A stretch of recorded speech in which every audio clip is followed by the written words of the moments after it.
من الشيطان الرجيم بسم الله الرحمن الرحيم يا أيها الذين آمنوا استجيبوا لله وللرسول إذا دعاكم لما يحييكم واعلموا أن الله يحول بين المرء وقلبه وأنه إليه تحشرون. دا دریم قانون دی د جهاد لپاره چې تاسو د امیر اطاعت وکړئ. جهاد کې به کامیابی اله ملاویږي چې مجاهدین د امیر اطاعت وکړي، د امیر حکم به مني، د امیر خبره به مني، نو دو به کامیابیږي. او د امیر اطاعت په دو باندې واجب او ضروری دی. که چېرته مجاهدین د امیر اطاعت نه کوي، د امیر حکم نه مني، نو دا مجاهدین به منتشر شي، دغه زړونه به د یو بل مخالف شي او دو به کفر ته کلک او مضبوط ونه درېږي، نو دا به کمزوري شي او دو به مغلوب شي. د الله او د الله د رسول حکم ومنئ، د الله او د الله د رسول دعوت قبول کړئ. آمنوا استجیبوا لله وللرسول،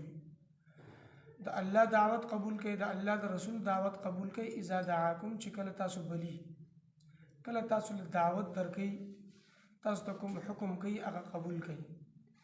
لما یحییکم، ځکه چې تاسو یې ژوندي کړي یې. یحییکم د دې نه مراد یا خو جهاد دی، چې جهاد سره انسان ته زندگی ملويږي. بظاهر خو انسان تخکاری چې جهاد کې خلق مري، شهیدان کیږي، زخمیان کیږي، لیکن په حقیقت کې هغه لږونه کسان چې شهیدان شي، هغه لږ کسان چې زخمیان شي، نو د هغې په وجه باندې ټول مسلمانان چې دي هغه محفوظ پاتې کیږي، هغه په امن کې پاتې کیږي. لکه دویم سپارې کې ذکر دی ولکم فی القصاص حیات یا اولی الالباب لعلکم تتقون. اے عقل مندو، تاسو د پاره په قصاص اغستو کې، بدل اغستو کې، لکه یو سړي بل وجو، نو قصاصا د هغه په قتلولو کې ستاسو د پاره ژوند دی، ستاسو د پاره زندگی ده. اوس بظاهر خو انسان تخکاری چې دا سړی خو ووجلی شو، دی خو مړ شو، او الله رب العزت فرمایي په دې کې ستاسو د پاره ژوند دی او زندگی ده، او سړی مړ شو. نو هغه یو سړی خو مړ شو، هغه خو ووجلی شي قصاصا، خو چې کله هغه ته دا نور خلق وګوري، نو دا خلق به د هغه نه عبرت حاصل کړي، دو به بیا قتل نه کوي، دا نور خلق به بند شي، دا به منی شي، او د قتل سدباب به وشي، دروازه به بند شي. د هغه یو کس نه په قصاص اخیستو باندې نو نور خلق به محفوظ شي، نورو ته به ژوند حاصل شي. دغسې چې مجاهدین هغه په مورچو کې ولاړ دي، کافرو سره جنګیږي، په سرحداتو باندې دي، نو دا وروستو چې کوم مسلمانان دي، کوم خلق دي، دا محفوظ دي او دو ته ژوند حاصل دی، دو خپل زندگی په امن سره او په آرام سره تیری. نو جهاد سره زندگی ملاویږي انسان ته، او بیا جهاد سره د انسان د دنیا او د آخرت دواړو زندگی پاکیزه کیږي، صفا زندگی. جهاد یې وکړو، دنیا کې هم ښه زندگی ده، د سربلندۍ زندگی ده، او په آخرت کې د جهاد په بدلی کې د جهاد چې کوم اجر او ثواب به الله رب العزت ورکوي، نو هغه ډیره اعلی درجه ده او ډیره اوچته درجه ده. او یا د دې نه مراد دی قرآن مجید، د قرآن احکامات او قرآن چې کوم خبرونه انسان منې کړ دی، د هغې نه منې کېدلل. دې سره انسان ته حیات ابدي ملویږي، چې قرآن باندې دنیا کې عمل وکړو، په آخرت کې به د سزاګانو نه بچ شي، په آخرت کې به د عذابونو نه بچ شي، او انعامات به ته حاصل شي. یا د دې یحییکم نه مراد د ایمان، چې الله رب العزت تاسو ته د ایمان ژوند راکړی دی، چې د کوم سړي په زړه کې ایمان وي، نو د هغه سړي زړه ژوندی دی،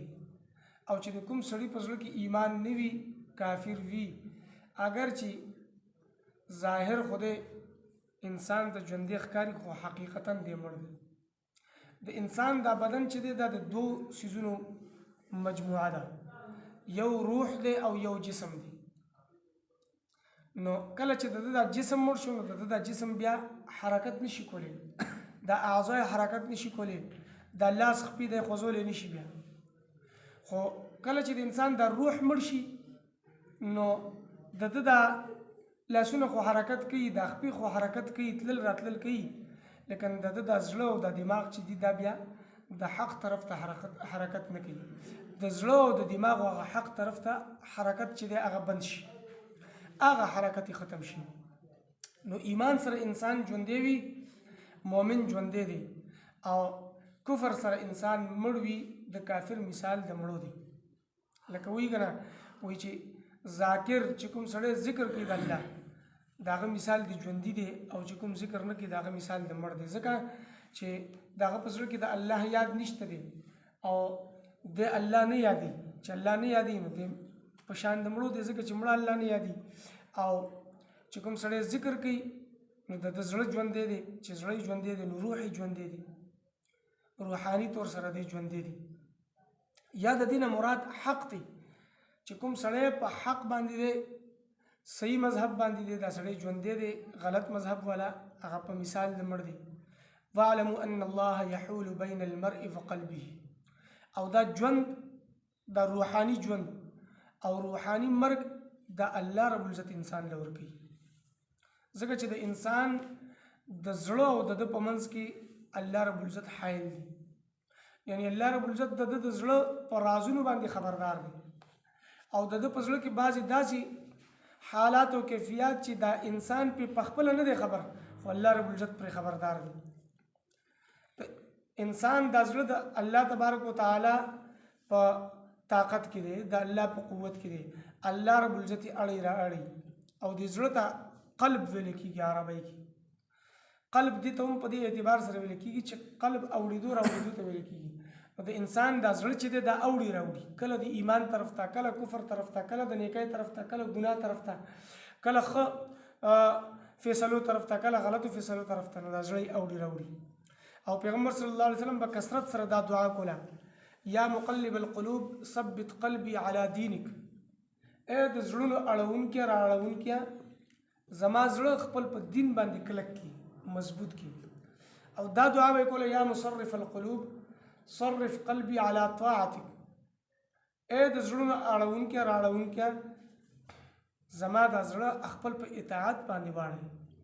چې زستا اطاعت فرمانبرداري او تابعداري کوم نو د انسان او د په منځ کې الله رب العزت د زړه په منځ کې الله حایل دی او د زړه الله تبارک وتعالى اړي را اړي چې کله د هدایت طرف ته طلب وي او د کې د انابت ماده موجود وي نو د زړه د هدایت طرف ته ووري چې کله په د کې انابت نه طلب په د کې نه د زړه گمراهی طرف ته شي د کفر طرف ته شي او دا قاعده د من طلب فقد وجد چې څوک طلب کوي نو هغه بیا مومي او چې طلب نه کوي نو دته نه ملوي او آسان مثال دی چې کله یو بچی وجاړي نو مور ولا پي ورکي او چې بچی نه جاړي نو مور ولا پي هم نه ورکي مور تر بیغمه ځکه چې هغه بچی طلب نه کړي او چې کله هغه وږي شغه جاړي طلب کوي نو مور ولا ورکي پي هغه چې طلب وکړي نو پي بیا مومي چې طلب نه کوي نو پي بیا نه مومي دغه مثال دی د انسان چې کله انسان طلب کوي د حق لارې د حق مذهب نو دغه حق لار حق مذهب حاصلېږي چې کله دې طلب نه کوي نو دې محروم پاتې کېږي وانه الیه تحشرون او یقینا شان د خبرې دا دی چې تاسو به د الله طرف ته جمع کړئ شئ دنیا کې الله رب العزت تاسو لپاره نظام قائم کړ دی که په دې نظام او په دې قانون باندې روان شلئ نو چې د الله مخې ته جمع شلئ هلته به کامیاب یې او که په دې نظام او په دې قانون باندې نه ځئ په دې خپله زندگی نه تیروئ نو د الله مخې ته چې جمع شلئ نو هلته به بیا ناکام یې او هلته به بیا ذلیل او رسوا یې یا ایها الذین آمنوا استجیبوا لله اے ایمان والو قبولتیا وکړئ د الله وللرسول او قبولتیا وکړئ د رسول صلی الله علیه وسلم اذا دعاکم لما یحییکم کله چې تاسو بلی ځکه چې تاسو یې ژوندي کړي یې ژوند یې درکړ دی تاسو ته واعلموا ان الله او پوه شئ چې بېشک الله رب العزت یحول حایله کېږي بین المرء وقلبه په منځ د سړي او د ده په زړه کې وانه او یقینا شان د خبرې دا دی الیه تحشرون چې د هغه طرف ته به تاسو جمع کړلی شئ